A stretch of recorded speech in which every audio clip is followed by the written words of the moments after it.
Hey, welcome back everyone. It is now February 16th of 2022, and ever since the very end of the Book of Boba Fett Chapter 7, a lot of Star Wars fans around the world have been very much excited to see what's next by Jon, George, and Dave with, of course, The Mandalorian Season 3, the Ahsoka Tano series, and much more to come in the next couple of years as well on Disney+.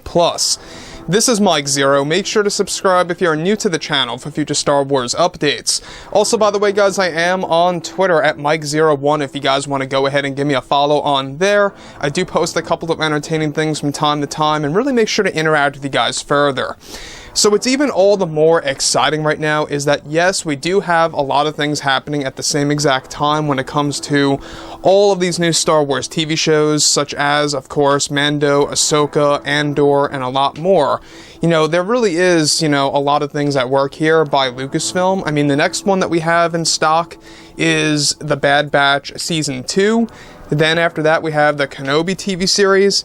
After that, we have Star Wars Andor. And then by the end of this year, we got Mando Season 3. So there's a lot coming for this year, but of course also for 2023. And those are by far going to be the two most important years for Lucasfilm, to really kind of convince the fans that Star Wars is indeed back in action and that they can turn things around for the better.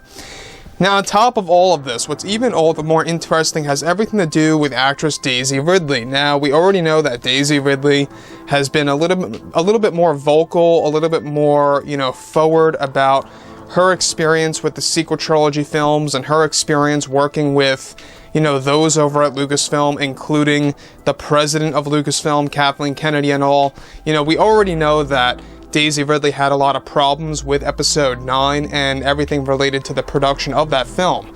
Now, of course, on top of all of this, alright, what's even all the more interesting is that, well, with Star Wars TV shows like Ahsoka and Mando Season 3 in production right now, of course, creators Jon Favreau and Dave Filoni are actively developing their new Star Wars shows that will be revealed at Star Wars Celebration later this year.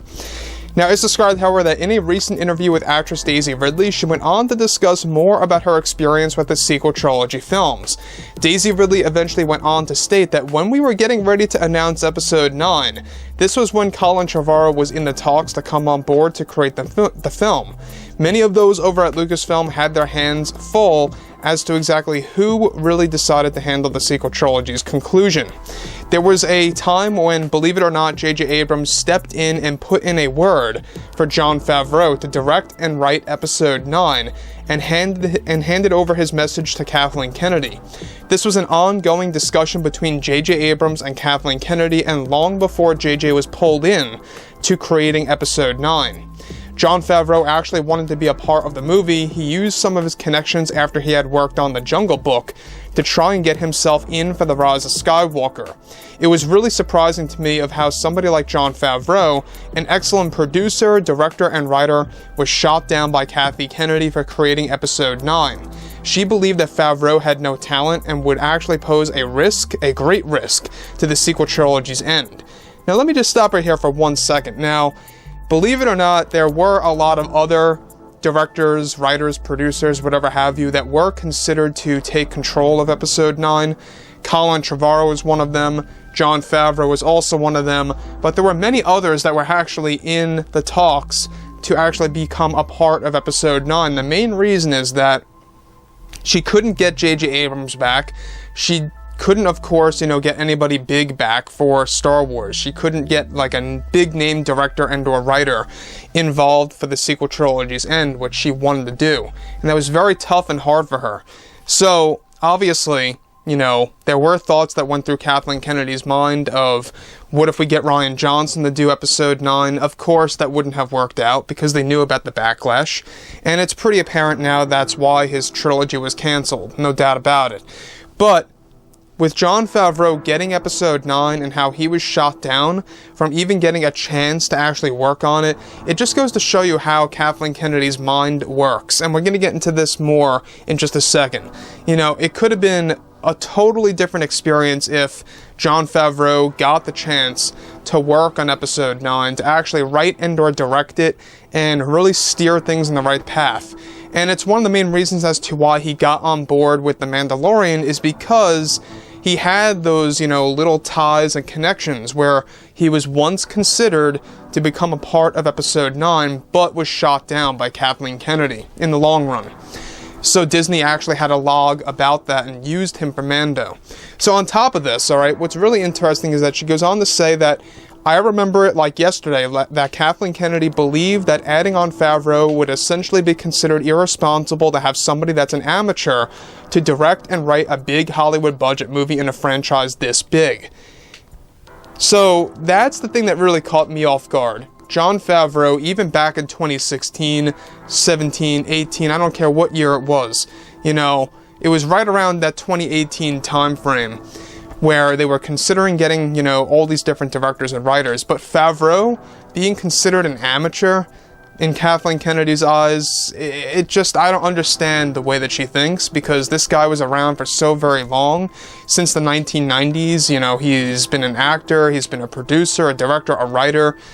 Sure, maybe he didn't direct, big Hollywood budget movies that are smash hits, but he was involved with quite a number of projects that were connected to Disney and that actually did fairly well. I think that they could have used him, and his directing style and the fact that he was a hardcore Star Wars fan is also a big plus.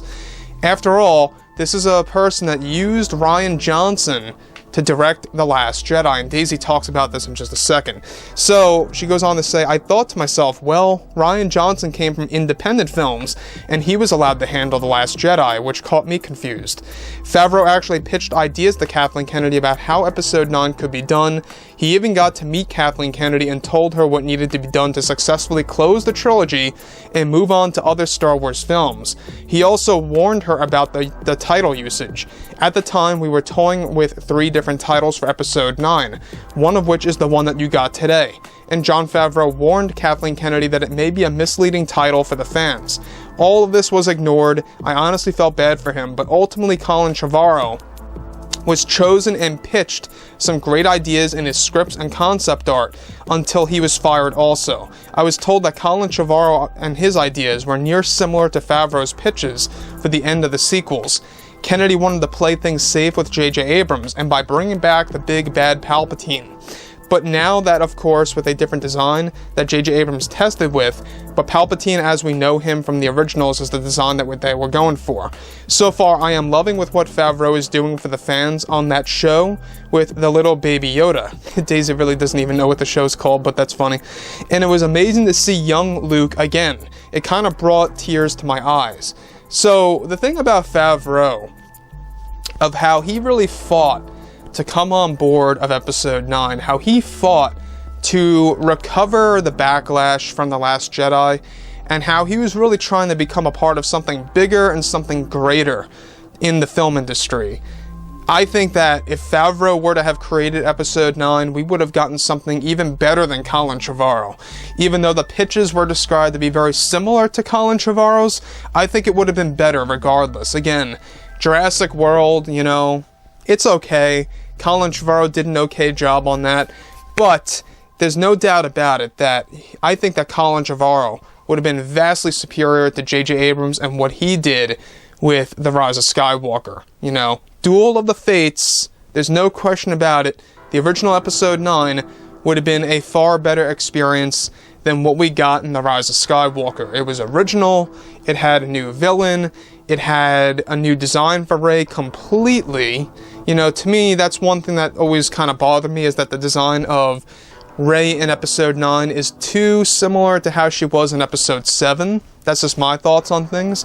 But anyways, guys, let me know what you think about all this below in the comments. And if you guys did enjoy the content for today, do make sure to drop a thumbs up on this video to support the channel. I thank you all so very much for the kind support, and I'll catch you guys next time.